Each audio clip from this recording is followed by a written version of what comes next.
Consider the hash table of size 11 that use open addressing with linear probing. ठीक है, एक hash table है जिसमें हम ओपन एड्रेसिंग करे लीनियर प्रोबिंग का यूज किया जा रहा है। ठीक है, यहाँ पे हैश फंक्शन दिया हुआ है एच के इक्वल टू के मोड 11। ये हैश फंक्शन है हमारे पास k mod 11। Sequence of record with keys, ये कीज हमें यहाँ पे इंसर्ट करनी is inserted into an initial empty hash table. तो the bins which are index 0 to 10, bins मतलब है एक तरह से स्लॉट्स। जो स्लॉट्स हैं हमारे पास हैश टेबल के, उनकी इंडेक्सिंग 0 से 10 तक है, क्योंकि उसमें कितने स्लॉट हैं टोटल? 11 स्लॉट हैं। ठीक है, तो आपको बताना what is the index of beans into which the last record is inserted. तो लास्ट रिकॉर्ड है इसमें कौन सा? 14। तो 14 कौन से वाली इंडेक्स पे जाके स्टोर होगा वो हमें यहाँ पे बताना है। ठीक है, अगर मैं नॉर्मली डायरेक्ट ही करने लगूं, यहाँ पे एच के हमें दिया हुआ है कि भाई एच के इक्वल टू के मोड 11 हमारे पास दिया हुआ है। तो अगर मैं H14 निकालता हूं तो 14 मोड 11 यहाँ पे, तो 3 आंसर आ जाना चाहिए। 3 तो किसी में ऑप्शन में भी नहीं। तो इसका मतलब क्या है? कहीं ना कहीं हमारे पास कोलिजन हो रहा है। तो कोलिजन की वजह से हमारे पास हमें प्रोबिंग करनी पड़ रही है। प्रोबिंग की वजह से हमारे पास स्लॉट चेंज हो जा रहे हैं। तो ऑलरेडी फिल हो चुका है 3, पहले से ही फिल हो चुका होगा। तो इसलिए हम 3 पे यहाँ पे 14 नहीं लेके आ रहे। वैसे भी डायरेक्ट निकालना कोई सही तरीका नहीं है, 1 by 1 ही फिल होते हैं, तो वो पहले से ही फिल हो चुका है तो उस पर नहीं जा सकता फिर दोबारा।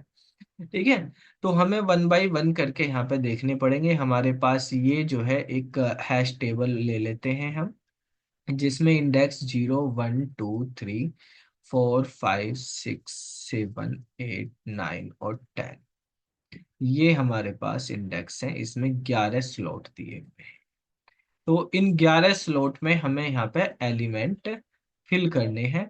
और हमारे पास पहला एलिमेंट है 43। हमारे पास फंक्शन जो है वो के मोड 11 चलेगा। ठीक है, तो आपको ये भी पता होगा जब हम प्रोबिंग करते हैं तो प्रोबिंग, लीनियर प्रोबिंग में फंक्शन हमारे पास कैसे चेंज हो जाता है? एच के आई हो जाता है। आई मतलब प्रोबिंग को डिनोट करता है। तो ये हो जाएगा हमारे पास के प्लस आई। ठीक है, मोड 11 हो जाएगा। वैसे अगर हमारे पास फंक्शन दिया होता कि भाई नॉर्मली डिफॉल्ट जो है लीनियर प्रोबिंग का फंक्शन जो है डिफॉल्ट, अगर आपने पढ़ा होगा तो क्या होता है? एच के आई इक्वल टू के मोड एम होता है और प्लस आई होता है, फिर हमारे पास मोड एम होता है।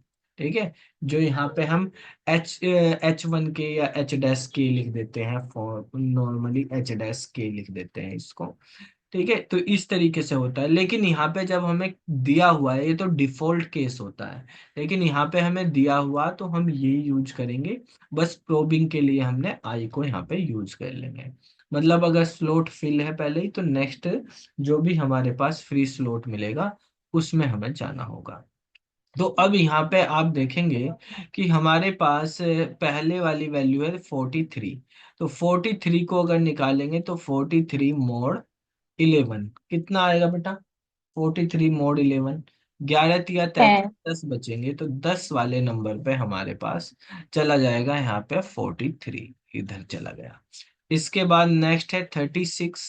36 मोड 11 करेंगे तो 36 मोड 11 पे हमारे पास 3 हो जाएगा। तो 3 नंबर पे हमारे पास 36 चला गया। इसके बाद नेक्स्ट है 92। तो 92 हमारे पास ये हो गया 92 मोड 11, 11 8 8 80 होते हैं, 4 बचेगा, 4 नंबर पे हमारे पास 92 चला जाएगा। तो जैसे हमने यहाँ पे देखा था 14 का पहले से ही हमारे पास क्या आ रहा था? 3 आता आंसर, लेकिन 3 भी फिल है, 4 भी फिल है, ये तो पहले ही फिल हो चुके, तो यहाँ पे तो वो बनने गए नहीं। इसके बाद हम देखेंगे नेक्स्ट 87। 87 को जब हम मोड करेंगे 11 के साथ, तो यहाँ पे कितना बनेगा? यहाँ पे भी हमारे पास 10 आ गया। ठीक है, तो 10 आ गया, 11 77 होते हैं हमारे पास, यहाँ पे 10 रिमाइंडर बच गया। तो 10 रिमाइंडर, 10 पे पहले से ही यहाँ पे एलिमेंट है। तो अब हमें क्या करना पड़ेगा, प्रोबिंग करनी पड़ेगी। देखो फॉर्मूला हम यही वाला यूज करें, ये और ये एक ही है। शुरू में इनिशियल में आई की वैल्यू 0 होती है, ठीक है। तो जब आई की वैल्यू 0 कर देंगे तो ये हमारे पास ये चल जाएगा फंक्शन। अब हमारे पास जैसे ही कोलिजन आएगा तो हमें आई की वैल्यू चेंज करनी पड़ेगी। तो इस बार हमारे पास आई की वैल्यू 1 कर देंगे तो ये हमारे पास हो जाएगा 87 प्लस 1 मोर 11। ठीक है, यानी सिंपल सी बात है, नेक्स्ट फ्री वाला स्लॉट हमें मिलने वाला है जो वैल्यू हमारे पास 0 आ गई। तो यहाँ पे जैसे स्लॉट खत्म हो गए तो साइकिल के उसमें हम इनिशियल उसमें पहुंच जाएंगे स्लॉट में, तो यहाँ पे हमारे पास 87 चला जाएगा 0 इंडेक्सिंग पे। इसके बाद नेक्स्ट एलिमेंट है हमारा 11। तो 11 को हम यहाँ पे रखते हैं H11 को। तो 11 मोड 11, तो 11 मोड 11 का हमारे पास क्या आया, 0 आया। 0 ऑलरेडी स्लॉट फिल है तो 1 वाले पे जाएगा, तो यहाँ पे हमारे पास 11 चला गया। इसके बाद 47 है, 47 को हम जब करेंगे तो कितना आएगा यहाँ पे, 47 मोड 11, 11 चौक 44 होते हैं, 3 नंबर आएगा। 3 भी फिल है, 4 भी फिल है, तो ये किस पे जाएगा, 5 पे। 5 नंबर पे चला जाएगा। तो 5 नंबर पे यहाँ पे 47 चला गया।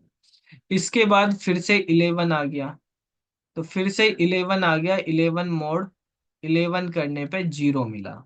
तो 0 मिला, 0 हमारे पास फिल है, तो कहाँ पर इसको स्टोर करेंगे, 2 पर। 2 पे स्टोर कर देंगे। 0 भी फिल है, 1 भी फिल है, नेक्स्ट फ्री मिलेगा आपका 2, तो यहाँ पे 11 चल जाएगा। ठीक है, नेक्स्ट एलिमेंट है हमारे पास 13। तो यहाँ पे जब हम निकालेंगे H13 निकाला, तो S13 मोड हो गया हमारे पास 11, 2 बचा। तो 2 तो हमारे पास फिल है, इसका नंबर कहाँ आएगा, 2 भी फिल है, 3 भी फिल है, 6। 4 भी फिल है, 5 भी फिल है, तो 6 मिलेगा खाली। ठीक है, तो यहाँ पे हमारे पास जाएगा 13। और लास्ट एलिमेंट बचा है हमारे पास 14 यहाँ पे। तो 14 को जब हम मोड 11 कर रहे हैं तो हमारे पास वैल्यू आई है 3। ठीक है, तो 3 से आगे जो है नेक्स्ट खाली हमारे पास 7 नंबर पे बचेगा, तो यहाँ पे जाएगा 14। तो ये हो गया 7 नंबर पे। तो 7 नंबर पे हमारे पास लास्ट एलिमेंट स्टोर होगा, यानी बी वाला आपका आंसर हो जाएगा। ठीक है, तो 7 वाली जो इंडेक्स है उस पे हमारे पास लास्ट एलिमेंट बचेगा। 11 स्लॉट बचे हुए हैं, 9 एलिमेंट हमारे पास स्टोर हो चुके हैं, 2 एलिमेंट और स्टोर हो सकते हैं इसमें। इस तरह से इसको करेंगे। क्वेश्चन पे आते हैं, नेक्स्ट वाले क्वेश्चन पे, क्वेश्चन नंबर 31 पे। तो क्वेश्चन नंबर 31 जो है इसमें कहा है consider a B tree of height H। ये वाला क्वेश्चन हमने बी ट्री का पहले करवाया हुआ आपको, बी ट्री के क्वेश्चन। ठीक है, तो बी ट्री में कहा है बी ट्री की हाइट हमारे पास क्या है, H है। मिनिमम डिग्री 2 ही होती है बी ट्री की, आपको पता ही है, मिनिमम डिग्री 2 होती है, और 2 से ज्यादा हम कुछ भी रख सकते हैं फिर। और दैट कंटेंट एनी एन की, ठीक है। तो एक जो एन है, कितनी नंबर ऑफ की होगी, तो वो डिनोट किससे करा जाता है कि भाई हमारे पास डिग्री से डिनोट करा जाता है। अगर डिग्री मान लिया हमारे पास 2 है, तो मिनिमम हमारे पास की कितनी होंगी पर नोड में, कितनी की होंगी, 1। 1 होगी, यानी T-1 की होती है, यानी 1 होगी। और मैक्सिमम कितनी हो सकती है, मैक्सिमम की पर नोड 2T-1। 2T-1 होती है। तो ये हो गया हमारे पास 4-1, यानी 3 हो सकती है। ठीक है, तो ये हमारे पास है। इसने कहा एन की value greater than equal to 1 होती है, मिनिमम 1 होनी ही चाहिए हमारे पास। मिनिमम 1 इसीलिए होगी जब ये टी की वैल्यू मिनिमम 2 होगी। ठीक है, तो which of the following correct, direct formula आपको लिखवाया हुआ, बताइए क्या होगा इसका आंसर। बी। कौन सा, बी। बी। हाइट जो होती है बी ट्री की हाइट, और जो टी एन में रिलेशनशिप होता है वो ये था, height less than equal to होती है log n+1/2। ठीक है, और इसका बेस कर देते हैं हम टी।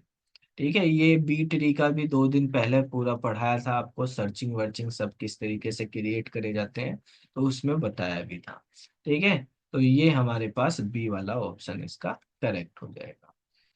ठीक है, जितनी भी हमारे पास की होती है पर नोड में, उसमें एक ऐड करके दो से डिवाइड कर दो, जो वैल्यू आएगी उसका लॉग ले लो। हाइट हमेशा उससे कम ही आएगी, उससे ज्यादा नहीं आ सकती। ठीक है, जैसे फॉर एग्जांपल अगर हम इस फॉर्मूले में ही रखें, मान लिया मैंने कहा हमारे पास कोई वो है, इसका ही देख लेते हैं। मान लिया टी की वैल्यू कर लेते हैं पहले, टी की वैल्यू हमारे पास दो ही है। ठीक है, तो मैक्सिमम एन की वैल्यू कितनी हो सकती है? मैक्सिमम एन की वैल्यू हमारे पास तीन हो सकती है। तो यहाँ पे अगर हम लगाएंगे log टू हो गया, एन की वैल्यू 3+1/2 होगी, तो ये हो गया हमारे पास log टू, ये भी हो गया टू। तो log टू का बेस टू पे निकालेंगे तो हमारे पास क्या वैल्यू आई, बताओ? log टू की 1। वन आएगी। तो एच जो है हमारे पास less than equal to one ही होगा। ठीक है, तो जो बी ट्री है उसकी हाइट या तो वन या वन से कम ही होगी। तो आप यहाँ पे देख भी सकते हैं, अगर हमारे पास यहाँ पे टी की वैल्यू डिग्री हमारे पास दो दे रखी, तो इसका मतलब जो भी हमारे पास ट्री बनेगा, ये हमारे पास एक की दी हुई है, इतनी की है हमारे पास, मैक्सिमम तीन की बात करी गई है। तो तीन की अगर हम स्टोर कर रहे तो तीन की हमारे पास या तो रूट नोड पे हमारे पास कर ली हमने, एक की रूट पे ही कर लो, वहीं पे हो जाएगी हमारे पास, आगे हमें जाने की जरूरत भी नहीं है। ठीक है, तो इसी तरीके से हो जाएंगे यहाँ पे तीन करके, जितने भी करने हैं उसी के अकॉर्डिंग हाइट हमारे पास इसमें तीन होती है, उसके अकॉर्डिंग ही आगे बढ़ेगा। ठीक है, तो ये हमारे पास जो है फॉर्मूला होता है इसका, जो ऑप्शन बी में दिया हुआ है। नेक्स्ट क्वेश्चन पे आते हैं, कंसीडर द फॉलोइंग ग्राफ। ये एक ग्राफ दिया हुआ है हमारे पास, इस ग्राफ का हमें बताना है भाई, इसका आप बताएंगे डीएफएस क्या हो सकता है। ठीक है, ग्राफ का डीएफएस निकालना है हमें, क्या होगा? ये चार ऑप्शन दे रखे हैं। तो देखो डीएफएस अगर ऑप्शन में हमें दिए हुए हैं, डीएफएस आपको पता है डेप्थ फर्स्ट सर्च जो है किस पे काम करती है, स्टैक के थ्रू काम करती है या उस पे क्यू में काम करती है? स्टेप। स्टैक के थ्रू काम करती है हमारे पास। डीएफएस को इम्प्लीमेंट करा जाता है स्टैक से, और अगर बीएफएस हम यूज करें तो वो क्यू के थ्रू इम्प्लीमेंट करी जाती है ग्राफ में। ठीक है, तो यहाँ पर हमारे पास ये चार ऑप्शन दिए हुए हैं। सिंपल सा मतलब होता है डीएफएस या बीएफएस जो भी आप कर रहे हो, कि आपको क्या करना है, किसी पर्टिकुलर नोड से हमारे पास सारी नोड पे ट्रैवर्स करना, कोई भी नोड बचनी नहीं चाहिए, हर नोड पे आपको ट्रैवर्स करना है। ठीक है, और एक ही बार करना है एक नोड पे ट्रैवर्स, तो उसका हमें पूरा पाथ देखना है क्या बनेगा। ठीक है, तो अब देखो इनमें सारे ऑप्शन के अकॉर्डिंग, वैसे इसमें ये तो बता ही नहीं सोर्स नोड कौन सी है, तो हमें ऑप्शन से देखना पड़ेगा इसमें, कि ऑप्शन में आप देख रहे हैं स्टार्टिंग सब में ए से हो रही है, इसका मतलब ये ए जो है हमारे पास यहाँ पे एज ए सोर्स नोड काम कर रहा है। तो ये हमारे पास सोर्स नोड है। जब ए सोर्स नोड होगी तो ए स्टार्टिंग में होगा, एक से हम सी पे जा सकते हैं, बी पे जा सकते हैं, एफ पे जा सकते हैं। ठीक है, तो ए से सी बी एफ इन तीन पे जा सकते हैं। तो ये तीन ही होनी चाहिए ए के बाद। तो देखो ए के बाद बी है, हो सकती है, ए के बाद एफ है, हो सकती है, चारों ऑप्शन हो सकते हैं। तो मान लिया मैंने ए के बाद बी भी लिख लिया और एक ऑप्शन में ए के बाद एफ भी लिख लिया। अच्छा, ए के बाद अगर मैं एफ पे गया यहाँ पे, तो एफ से हम फिर किस पे जा सकते हैं यहाँ पे? एफ से हम यहाँ पे अगर हम बात करें तो एफ से हम आगे किस पे जा सकते हैं, बताओ भाई? एफ से एच पे जा सकते हैं या जी पे जा सकते हैं? ठीक है, सर एस पे जाए, तो जी पे अब कहाँ जा पाएंगे? एफ से जी पे भी तो जा सकते हैं, ये तो रहा बेटा। सर फिर पहले सर एक नोड आएगा ना बीच में, तो डायरेक्टली तो नहीं जाएंगे। कौन सा नोड आएगा? तो एच आएगा ना, एफ से नहीं, जाएंगे जी पर ये तो। भी तो बना हुआ है ये वाला, अच्छा सर।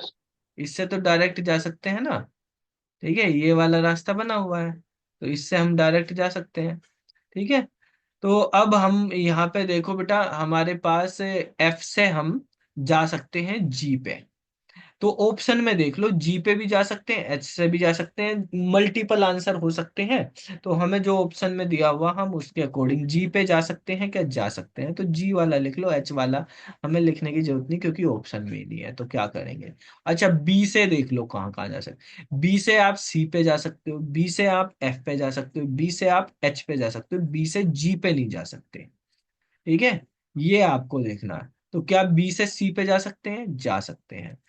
ठीक है, बी से आप एफ पे जा सकते हैं, जा सकते हैं। तो मैं यहाँ पे एक और ऑप्शन लिख लेता हूँ, ए बी, बी से आप सी पे भी जा सकते हैं, बी से आप एफ पे भी जा सकते हैं, बी से आप एच पे भी जा सकते हैं। एच वाला इसमें कोई ऑप्शन है ही नहीं, सी वाला है ऑप्शन, एफ वाला ऑप्शन है।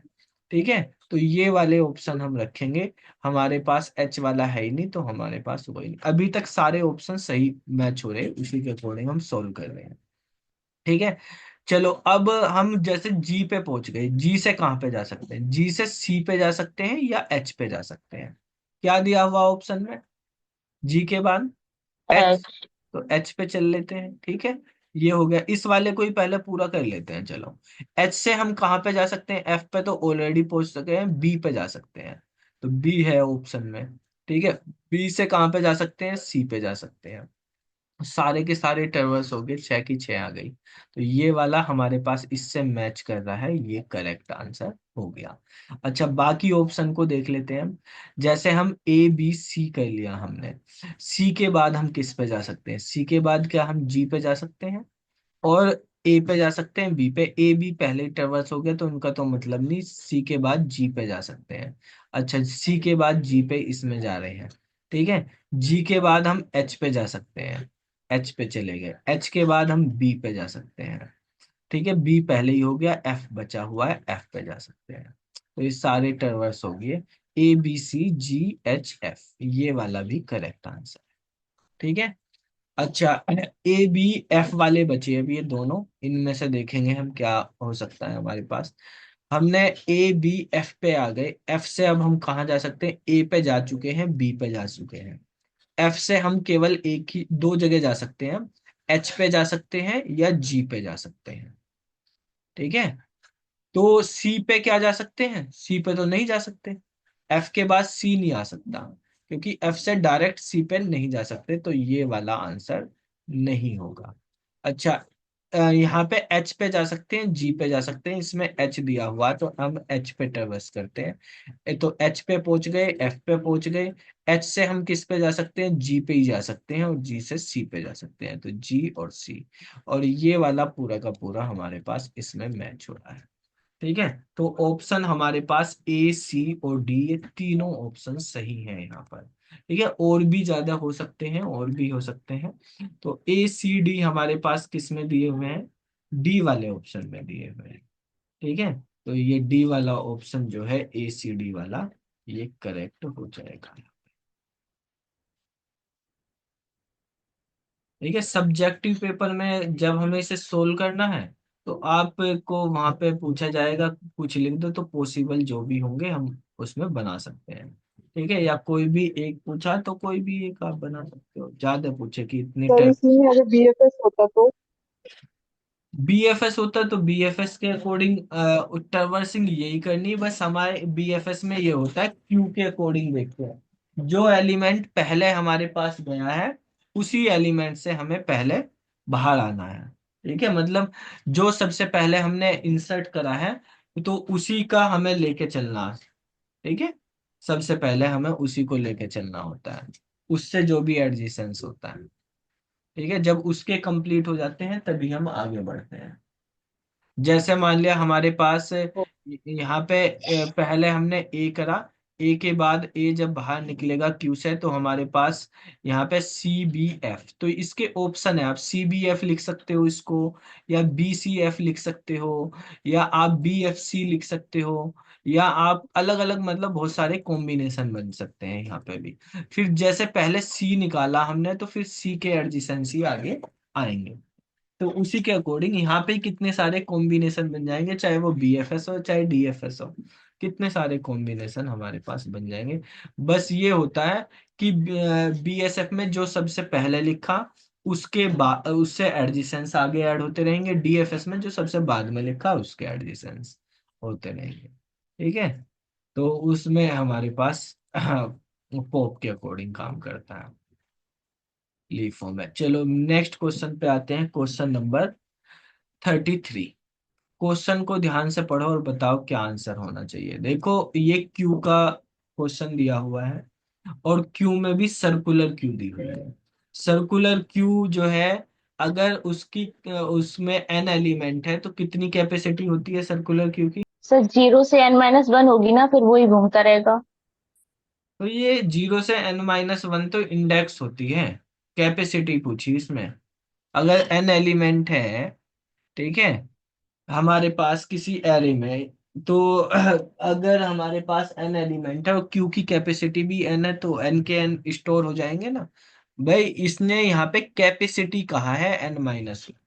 अगर मैं कहता हूं कि मेरे पास एक सर्कुलर क्यू है ये, ठीक है, और इस सर्कुलर क्यू में हमारे पास ये कुछ हमने स्लॉट बना रखे, जिसमें ये 0 1 2 3 4, ठीक है, तो 4 स्लॉट है, तो 5 स्लॉट है इसमें। तो कितने एलिमेंट आ सकते हैं? नंबर ऑफ स्लॉट्स हमारे पास यहाँ पे कितने हैं? 5 हैं। तो इसकी कैपेसिटी भी कितनी होगी? कैपेसिटी भी 5 होगी। ठीक है, और इसमें यानी नंबर ऑफ एलिमेंट कितने स्टोर हो सकते हैं? 5 हो सकते हैं। ठीक है, और जो नॉर्मल हमारे पास जैसे सर्कुलर क्यू होती है, तो अगर मैं कहता हूं कि फ्रंट और रियर बराबर है क्यू में, तो इसका मतलब क्या होता है? फ्रंट और रियर बराबर होने का मतलब तो वो फुल हो जाता है। फुल हो जाता है भाई। फ्रंट सर और आप हाँ बोलो बेटा, क्या कह रहे हो? एम्प्टी हो जाता है। एम्प्टी कैसे होगा? सर एक ही एलिमेंट है।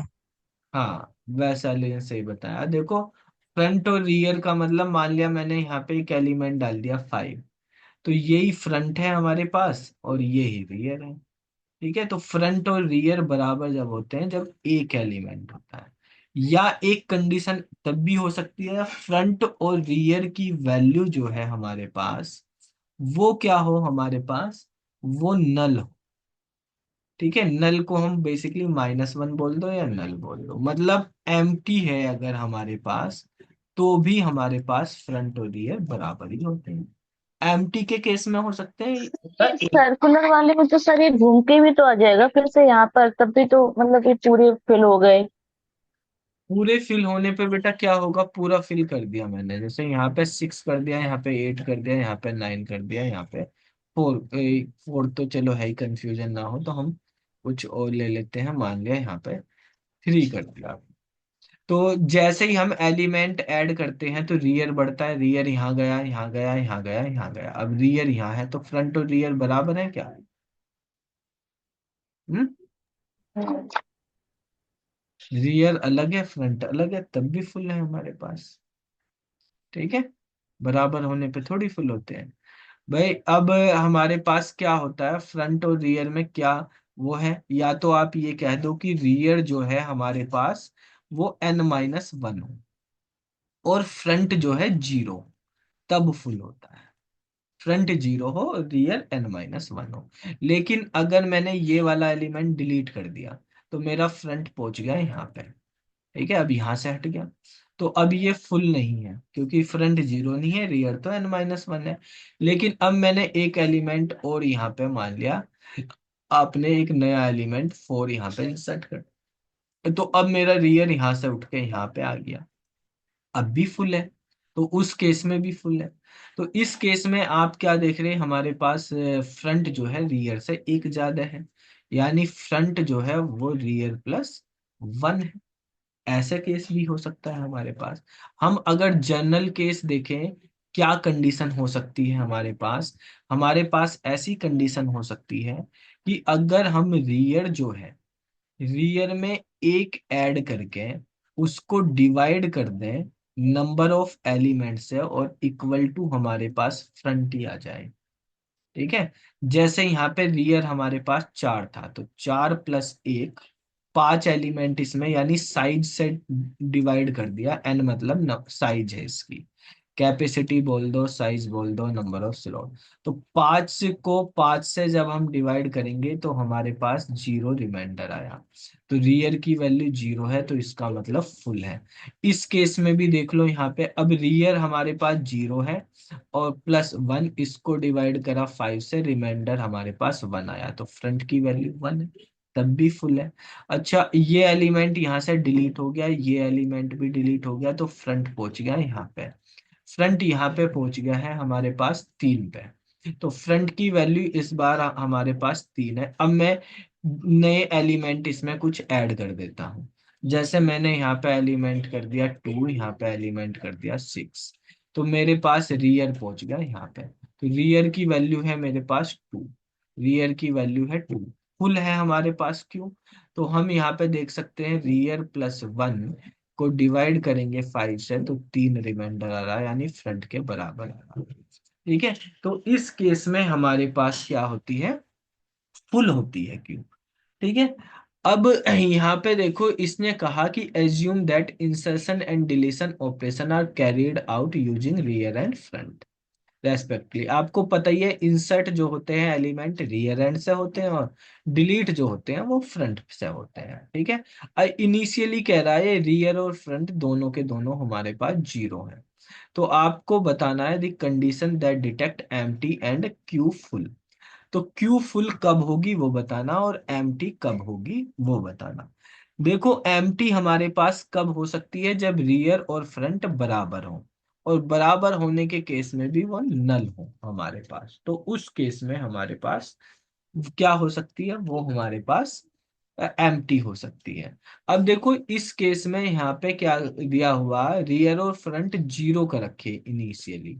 इनिशियली 0 करने का मतलब एक एलिमेंट उसमें हो सकता है, लेकिन ये कह रहा कैपेसिटी n-1 की कैपेसिटी है। ठीक है, यानी एक एलिमेंट कम होगा, जितनी साइज है साइज से एक एलिमेंट कम ही उसमें स्टोर करेंगे। तो इसका मतलब ये है, इस लाइन का कहने का मतलब ये है कि 0 पे वो क्या है, एम्प्टी ही है। ठीक है, तो 0 पे भी वो क्या है, एम्प्टी है, क्योंकि एक स्लॉट हमें खाली ही रखना है। और बाकी हमारे पास फुल वाले केस में क्या होता है, फुल वाले केस में यही है कि रियर +1 मोड एन जो है वो फ्रंट के इक्वल होता है। अगर हम इस वाले स्लॉट को खाली भी रखते हैं, एक स्लॉट को रियर और फ्रंट के बीच में एक खाली भी रखते हैं, तो वो हमने खाली मान लिया कि वो तो हमारे पास डिनोट करने के लिए है एक ब्लैंक स्पेस, तो उसको भी हम फुल मान रहे हैं।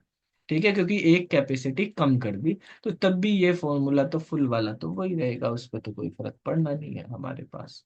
ठीक है, तो इस तरीके से हमारे पास ये जो है, आपके पास ए वाले ऑप्शन से ही हो जाएगा। रियर +1 मोड एन जो है वो किसके इक्वल होगा, हमारे पास फ्रंट के इक्वल हो जाएगा। यहाँ तक क्लियर होगी बात।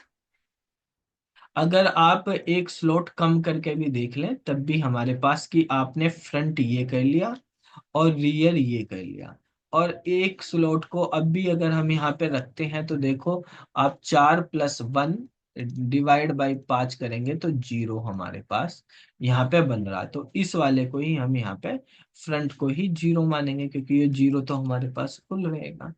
ठीक है, उस केस में भी हमारे पास ये रहेगा। तो पहला एलिमेंट यहाँ से शुरू होगा, इसको हम खाली रखेंगे। ठीक है, तो ये हमारे पास जो है normally front, rear +1 mod n करके अगर फ्रंट आ जाता है, तो हमारे पास कैसी भी सर्कुलर क्यू हो वो हमारे पास फुल होते हैं। नेक्स्ट क्वेश्चन पे आते हैं, क्वेश्चन नंबर 34 पे। बताओ भाई, इस क्वेश्चन का आंसर क्या होगा। दो स्टेटमेंट दिए हुए हैं हमारे पास, असर्शन और रीजन के स्टेटमेंट है ये। और इन स्टेटमेंट में आपसे कहा गया है कि आपको बताना है असर्शन और रीजनिंग के अकॉर्डिंग कौन सा स्टेटमेंट सही है।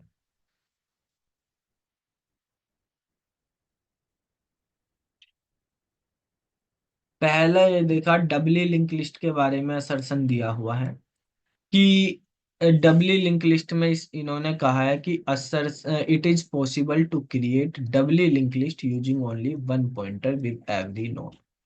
क्या डबली सर लिंक, 2 पॉइंटर होते हैं ना इसमें तो। डबली लिंक लिस्ट में 2 पॉइंटर होते हैं। देखो डबली लिंक लिस्ट कैसे बनती है कि हमारे पास एक प्रीवियस होता है, यहाँ पे वैल्यू रखी जाती है, और फिर हमारे पास नेक्स्ट का एड्रेस रहता है। नेक्स्ट वाली नोड अगर हम बना रहे तो यहाँ पे प्रीवियस, वैल्यू और नेक्स्ट नोड। ठीक है, इसी तरीके से हमारे पास मतलब चलता है प्रोसेस। और अगर लास्ट वाली नोड हो जाती है हमारे पास, तो लास्ट वाली नोड में प्रीवियस, वैल्यू और यहाँ पे नल हो जाता है। जैसे मान लिया यहाँ 100 है, यहाँ 200 है, यहाँ पे 300 है, तो नेक्स्ट इसका एड्रेस इसमें आएगा, यानी यहाँ पे वैल्यू होगी 200 और यहाँ पे वैल्यू होगी हमारे पास 100, ये इसकी वैल्यू रखेगा।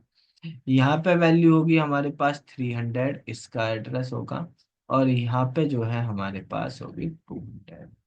ये वाला नल है, और पीछे हमारे पास एक हेडर होता है जिसमें ये 100 इसका एड्रेस है।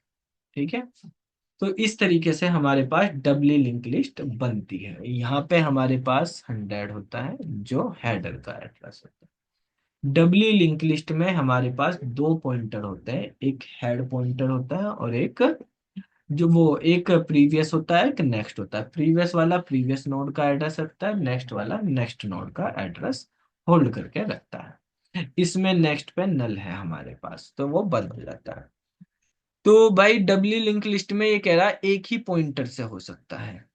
एक पॉइंटर से भी डबली लिंक लिस्ट बनाई जा सकती है, लेकिन कब बनाई जा सकती है? उसका केस ये है कि by storing the XOR of the address of previous and next node. Previous node और नेक्स्ट नोड का अगर आप एड्रेस को एक्सोर करके रखते हैं, तो हमारे पास जो है उस एक्सोर से ही हमें प्रीवियस और नेक्स्ट नोड का एड्रेस मिलता रहेगा। ठीक है, तो हमें दो दो पॉइंटर करने की जरूरत नहीं है। मतलब ये क्या कहना चाह रहा है? ये कहना चाह रहा है कि हमारे पास जो नोड बनाए, नोड इस तरीके से बनाए, यहाँ पे वैल्यू रखें और यहाँ पे एक्सोर कर दें हम प्रीवियस वाले का और नेक्स्ट वाले का। ठीक है, तो जैसे यहाँ पे प्रीवियस जो है वो हमारे पास क्या होगी, इनिशियल में नल रहेगी, या हेडर का होगा, या नल कर लो। ठीक है, ऐसे ही यहाँ पे अगर जाएंगे तो सेम चीज यहाँ पर है हमारे पास, कि भाई यहाँ पे वैल्यू होगी, यहाँ पे एक्सोर होगा हमारे पास प्रीवियस नोड का और नेक्स्ट नोड का। ठीक है, और लास्ट वाली जो होगी वो हमारे पास यहाँ पे वैल्यू, और यहाँ पे एक्सोर हमें करना है प्रीवियस नोड का और नल वाली नोड का होगा लास्ट में। इसमें यहाँ पे प्रीवियस को हम नल मान सकते हैं, या हमारे पास हेड हो सकती है, या तो हेड का एड्रेस होगा या नल का एड्रेस होगा। तो ये भी हमारे पास टू वे कम्युनिकेशन करेगी, इस तरीके से कर सकती है इससे भी। ठीक है, तो अब ये वाला फंक्शन एक ही, उससे हमें यहाँ पे मेनली इसको समझना कि एक्सोर अगर हम प्रीवियस और नेक्स्ट का कर देते हैं तो हमें प्रीवियस का भी मिल जाता है, नेक्स्ट का भी मिल जाता है। कब प्रीवियस का मिलेगा, कब नेक्स्ट का मिलेगा, अब ये भी बात है हमारे पास। ठीक है, कि कब हमें प्रीवियस का मिलेगा, कब नेक्स्ट का मिलेगा। तो अगर हमें नेक्स्ट का निकालना तो क्या करना पड़ेगा, प्रीवियस का निकालना तो क्या करना पड़ेगा? तो बेसिकली देखो, जैसे मान लिया हमारे पास नोड है ये एक, एक को हम प्रीवियस को मान लिया ए से डिनोट कर देते हैं, नेक्स्ट को बी से डिनोट कर देते हैं। ठीक है, ये ए बी है। तो इनका एक्सोर हम किस तरीके से यहाँ पे कर सकते हैं, तो आप यहाँ पे देखेंगे, थोड़ा हम इसको ऐसे कर लेते हैं। ऐसे यहाँ पे समझो कि अगर मेरे पास एक ए है और मैं उसका एक्सोर कर रहा हूँ बी के साथ, तो मेरे पास कुछ वैल्यू आएगी। अब जो वैल्यू आएगी हमारे पास एक्सोर करने पे, उसका वापिस से एक्सोर कर दो आप ए के साथ, तो आपको जो है बी का एड्रेस मिल जाएगा। ठीक है, इसका एड्रेस मिल जाएगा, बी का एड्रेस। अगर आपको ए का एड्रेस चाहिए तो ए एक्सोर बी में आप यहाँ पे बी के साथ एक्सोर कर दो, तो आपको ए का एड्रेस मिल जाएगा। तो जिसका भी एड्रेस चाहिए इस तरीके से एक्सोर करके हम निकाल सकते हैं यहाँ पे। तो ये कैसे, मतलब हमें स्टोर तो ए और बी का यानी प्रीवियस और नेक्स्ट का एक्सोर स्टोर करना है, फिर जिसका भी हमें निकालना उसके करस्पॉन्डिंग हमें एक्सोर कर देंगे, तो प्रीवियस या नेक्स्ट का मिल जाएगा। यहाँ पे ए प्रीवियस है, बी नेक्स्ट को डिनोट करना। अगर हमें नेक्स्ट नोड का एड्रेस निकालना, तो जो रिजल्ट हमने स्टोर कर रखा है यहाँ पे, ठीक है, नोड के साथ, उसको हमें ए के प्रीवियस वाले के साथ एक्सोर कर दो, तो नेक्स्ट वाले का मिल जाएगा। अगर नेक्स्ट वाले के साथ कर देंगे तो प्रीवियस वाले का मिल। देखो कैसे मिलता है। अगर मान लिया मुझको प्रीवियस वाले का एड्रेस निकालना, तो ए एक्सोर बी को कैसे कर सकते हैं हम, A dash B plus A B dash, ये लिख सकते हैं। और यहाँ पे एक्सोर कर दिया हमने बी के साथ। अब एक्सोर बी, इसको एक एलिमेंट समझ लो, तो यानी पहले वाले का डैश, पहले वाले को ऐसे ही लिखा, इसका होल डैश कर दो, और दूसरे वाले को एज इट इज रख दो, ठीक है। प्लस ऐसे ही तो करा, पहले वाले का डैश, दूसरे वाले को एज इट इज, प्लस पहले वाला एज इट इज, दूसरे वाले का कॉम्प्लीमेंट, पहले वाला एज इट इज यानी A dash B plus A B dash, और दूसरे वाले का हमारे पास कॉम्प्लीमेंट। अब इसका कॉम्प्लीमेंट, होल कॉम्प्लीमेंट खोलोगे तो ये क्या हो जाएगा, ए डैश बी का डैश प्लस का इंटू हो जाएगा ए बी डैश का होल डैश, ठीक है। और इस सारे का फिर हमारे पास इंटू बी। इसको हम ओपन कर लेते हैं, ये हमारे पास ए डैश बी डैश हो जाएगा, प्लस ए बी डैश हो जाएगा, ठीक है। तो बी डैश हमारे पास 0 होता है। बी डैश, बी और बी डैश एक ही बार लिखेंगे, पहले इसको ओपन कर लेते हैं। तो यहाँ पे हमारे पास ये ए प्लस बी डैश हो जाएगा, और इंटू ए डैश प्लस बी हो जाएगा, ठीक है। ये बन गया, इंटू बी हो गया। और यहाँ पे हमारे पास क्या बचा, यहाँ पे ए बी डैश बचा बस, ठीक है भाई। अब आप आगे इसको सोल्व करेंगे। सर ये इंटू प्लस नहीं होगा बीच वाला? बेटा वो प्लस था पहले, वो इनटू हो गया, अब इस पूरे पे थोड़ी होल्ड है, केवल इतने पे होल्ड है, इतने पे है, ठीक है। ठीक है। तो अब हमारे पास यहाँ पे देखोगे आप, तो इनकी मल्टीप्लाई करेंगे, तो A dash plus A B plus A dash B dash plus B dash B dash, ये हो गया हमारे पास पहले वाला। और इसमें जो हमारे पास ब्रैकेट है, उस ब्रैकेट के बाहर लिखा हुआ है हमारा बी, ठीक है, ब्रैकेट के बाहर बी लिखा हुआ है, और प्लस के बी ए बी डैश। अब ए डैश 0 हो गया, ठीक है, बी डैश 0 हो गया, तो ये बचा हमारे पास बी प्लस के ए डैश बी, तो ये प्लस के ए बी डैश, तो बी डैश यहाँ पे आ रहा है, ये भी 0 हो गया। यहाँ पे 2 बार बी है, एक ही बार लिखेंगे ए बी प्लस के ए बी डैश, ये हमारे पास हो गया। यहाँ से ए कॉमन आ जाएगा, तो बी प्लस बी डैश क्या होता है, 1 होता है, तो हमारे पास ए रिजल्ट आ जाएगा। तो इस तरीके से हमारे पास क्या निकल गया, एड्रेस निकल गया, किसका, ए का एड्रेस, ठीक है। तो हम स्टोर करके रखेंगे नोड के साथ, ए एक्सोर बी स्टोर करके रखेंगे, यानी ए के एड्रेस को और बी के एड्रेस को एक्सोर कर दिया हमने, ठीक है। फिर हमने क्या कर दिया, फिर हमने बी के एड्रेस से वो कर दिया। सिंपल सा आपसे फॉर्मूला पूछा कि आप बताओ एड्रेस ऑफ नेक्स्ट नोड, बताओ क्या होगा एड्रेस ऑफ नेक्स्ट नोड। तो आप क्या बताओगे, अगर एक्स जोड़ से हमें करना इक्वल टू, ठीक है, जब नेक्स्ट नोड का एड्रेस नेक्स्ट है हमारे पास प्रीवियस वाली, ठीक है, वो बी वाली, जैसे इस फॉर्मूले से रख रहे हैं, ये नेक्स्ट है, ए प्रीवियस मानी थी हमने, बी को नेक्स्ट मानी थी, यानी मुझे बी फाइंड आउट करना। तो ये क्या है, ये हमारे पास जो करंट नोड में एड्रेस स्टोर है वो वाला एड्रेस, यानी address of store in current node, ठीक है, ये लिख देते हैं, address store in current node, ठीक है, address store in current node, और उसका एक्सोर कर देते हैं, इसका एक्सोर किससे करना बताओ, बताओ, बोल नहीं सर रहे। नेक्स्ट वाले ए से एग्जिट। करना, प्रीवियस वाले से, एड्रेस ऑफ प्रीवियस नोड, ठीक है, तभी तो नेक्स्ट का निकलेगा। भाई जो भी हमारे पास उसमें स्टोर है उसका एक्सोर कर देंगे प्रीवियस वाली नोड से। ठीक है, तो ये फॉर्मूला हमारे पास बन गया।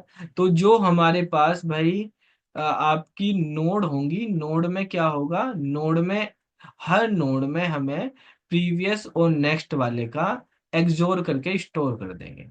तो उसी एक्सोर से फिर हमें जिसका भी निकालना, अगर नेक्स्ट का निकालना तो प्रीवियस वाले का एक्सोर उसके साथ कर दो, और अगर प्रीवियस का निकालना तो नेक्स्ट वाले का कर दो। अब देखो सिंपल सा, यहाँ पे मान लिया ये एक नोड है, इसका एड्रेस 100 है। ये एक नोड है, इसका एड्रेस 200 है। ये एक नोड है, इसका एड्रेस 300 है। ठीक है, अब इसमें वैल्यू मैंने यहाँ 5 लिखी, यहाँ पे 10 लिखी, यहाँ पे 15 लिखी। अब ये हमारे पास टू वे में डबली लिंक लिस्ट काम कर रही है। एक्सोर हम स्टोर कर रहे हैं यहाँ पे। तो यहाँ पे हम क्या स्टोर करेंगे, इस वाली नोड में बात करते हैं यहाँ पे। तो इसके प्रीवियस में है 100, ठीक है, और नेक्स्ट में है 300। तो यहाँ पे आपको क्या करना है, 100 और 300 का एक्सोर करना है। यानी 100 एक्सोर, एक्सोर का साइन ही लगा दो सिंपल सा, छोटी जगह ये आ गया, एक्सोर 300, ये कर देंगे। अब मान लिया आपकी ये करंट नोड है, आप इस नोड पे हो, ठीक है, करंट नोड। अब आपको इससे जाना इस वाली नोड पे, यहाँ पे जाना। तो आपके पास क्या है, 100 एक्सोर 300 है। क्या करना पड़ेगा इस पे जाने के लिए, सर नेक्स्ट वाले का करेंगे तो प्रीवियस वाले नेक्स्ट वाले का एड्रेस क्या है, 300। ठीक 300। है, तो अब आपने देखा है कि हमारे पास जो भी सेम होता है वो गायब हो जाता है जब ऐसा एक्सोर कर रहे हैं। यहाँ ए है तो ए गायब हो गया, बी बच गया। यहाँ पे बी है तो ए बच गया। तो 300 गायब हो गया, क्या बच गया, 100 बच गया। 100 किसका एड्रेस है, इसका, यानी इस नोड पे पहुंच गए। ठीक है, अगर मुझको नेक्स्ट वाली नोड पे जाना है तो मैं क्या करूंगा, 100 और 300 के साथ एक्सोर किसका करूंगा, 100 का कर दूंगा। तो 100 से 100 कैंसिल हो गया, 300 आ गया, नेक्स्ट नोड पे पहुंच गए। ठीक है, तो एक्सोर करने से भी हम डबली लिंक लिस्ट को इंप्लीमेंट कर सकते हैं सिंगल पॉइंटर के थ्रू, हमें डबल पॉइंटर की जरूरत नहीं पड़ेगी। तो इसका मतलब ये दोनों स्टेटमेंट सही है, और जो रीजन है वो उसका करेक्ट एक्सप्लेनेशन है। ठीक है भाई, क्लियर हो गया। ठीक है, ट्री के ट्रेवर्सल के बारे में पूछा है इसमें, इस क्वेश्चन में, कि आपको ट्रेवर्सल ऑफ ट्री बताना है। प्री ऑर्डर, इन ऑर्डर दिया हुआ, पोस्ट ऑर्डर आपको बताना है। तो इससे हम ट्री बना लेते हैं। आपको पता ही है इसमें हमने किया हुआ है इस तरह के क्वेश्चन, कि पहले आपको क्या करना होता है, ट्री क्रिएट कर लेते हैं। तो प्री ऑर्डर और इन ऑर्डर दिया हुआ, तो उससे ट्री कैसे बनते हैं, सबसे पहले प्री ऑर्डर में देखते हैं जो सबसे पहले है। प्री ऑर्डर का मतलब क्या होता है, रूट सबसे पहले होता है, फिर रूट के बाद हमारे पास प्रीवियस होता है, फिर वो लेफ्ट लिख लेते हैं यहाँ पे, प्रीवियस को लेफ्ट होता है, और फिर राइट होता है। और इसी तरीके से जब हम इन ऑर्डर की बात करते हैं तो लेफ्ट पहले होता है, फिर रूट होता है, और फिर राइट होता है। ठीक है, तो रूट सबसे पहले है यहाँ पे प्रीवियस में, तो मतलब ए हमारे पास क्या बनेगा, रूट बनेगा। अब जो हमारे पास इन ऑर्डर होगा, इन ऑर्डर में हमें इस ए को सर्च करना है। तो ए सबसे लेफ्ट में यहाँ पे लिखा हुआ है, राइट में सबसे बाद में। तो इसका मतलब ये रूट के लेफ्ट वाला लेफ्ट में जाएगा, राइट वाला राइट में जाएगा। तो सारा का सारा इधर ही है यहाँ पे। तो सारी चीज यहाँ पे चली गई हमारे पास, EICFJB GDKHL। ठीक है, अब इन जो ये बचा है इनमें देखेंगे सबसे पहले कौन सा आ रहा, सबसे पहले बी आ रहा, तो बी को रूट बनाएंगे।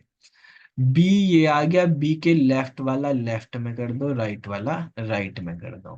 तो यहाँ पे हो गया EICFJ, और राइट में हो गया GDKHL। अब EICFJ में सबसे पहले कौन सा आ रहा है, यहाँ पे सी आ रहा है, तो सी को रूट कर दो, सी के लेफ्ट वाला लेफ्ट में, EI राइट वाला राइट में, FJ। ठीक है, इसमें ई और आई में कौन है पहले, ई और आई में ई पहले है हमारे पास, तो ई को हमने पहले कर दिया। ठीक है, तो ई पहले है तो वो रूट बन गया। तो अब यहाँ पे आप देखेंगे हमारे पास इसमें ई पहले है, ये रूट हो गया, इसके बाद वाला आई को हमने यहाँ पे कर दिया। ठीक है, ऐसे ही एफ और जे में पहले क्या है हमारे पास एफ है, और एफ के बाद जे है, तो जे को हम यहाँ पे ले आते हैं। ठीक है, इसी के साथ हमारे पास यहाँ पे आ जाते हैं, इसमें जी डी के एच एल में सबसे पहले क्या आ रहा है, डी आ रहा है, डी जे एच के एल में। तो डी को रूट कर दो, इसके लेफ्ट वाला जी इधर हो गया, राइट वाला के एच एल हो गया। के एच एल में सबसे पहले एच आ रहा है, तो एच को ये कर दिया, इसके लेफ्ट वाला के इधर चला गया, राइट वाला इधर चला गया। तो ये हमारे पास ट्री बन गया है। अब ट्री का हमें पोस्ट ऑर्डर निकालना है। पोस्ट ऑर्डर हमारे पास क्या होता है, पोस्ट ऑर्डर हमारे पास काम करता है कि सबसे पहले हमें लेफ्ट लिखना पड़ता है, फिर राइट लिखना पड़ता है, और उसके बाद रूट लिखना पड़ता है। तो लेफ्ट में जाते हैं, तो लेफ्ट में इसके कुछ भी नहीं है, राइट में आई है, तो सबसे पहले आई आ जाएगा, तो आई इसमें ही आ रहा, सबसे पहले यही आंसर होना है। मतलब आई के बाद रूट लिखेंगे, रूट इसका ई है, ई हो गया। इस सी का लेफ्ट वाला पूरा हो गया, अब राइट वाला करेंगे। राइट में एफ है, तो इसका लेफ्ट है नहीं, राइट है जे, और फिर एफ हो गया, फिर इस एफ का रूट है हमारे पास सी। ठीक है भाई, ये हो गया, इधर वाला पार्ट हमारे पास कंप्लीट हो गया। अब इस बी का लेफ्ट सब ट्री हो चुका है, राइट वाले में जाएंगे, राइट में डी है, तो इसका पहले लेफ्ट लिखेंगे, लेफ्ट है हमारे पास जी, लेफ्ट हो गया, राइट में जाएंगे, राइट में फिर सब ट्री, तो उसका लेफ्ट लिखेंगे के, फिर राइट लिखेंगे एल, फिर रूट लिखेंगे एच, एच का रूट लिखेंगे अब डी। ठीक है, तो ये हमारा कंप्लीट हो चुका है। जब इसका लेफ्ट भी कंप्लीट हो गया, राइट भी हो गया, तो अब आएगा बी, और उसका भी फिर ये कंप्लीट होने के बाद रूट है हमारे पास ए, राइट में कुछ है नहीं। तो ये वाला मैच कर रहा है इससे, ये हमारा आंसर हो जाएगा डी वाला। ठीक है, तो इस तरीके से हमारे पास क्रिएट करे जाते हैं प्री ऑर्डर, और इन ऑर्डर के थ्रू आप पोस्ट ऑर्डर कोई सा भी बना लो।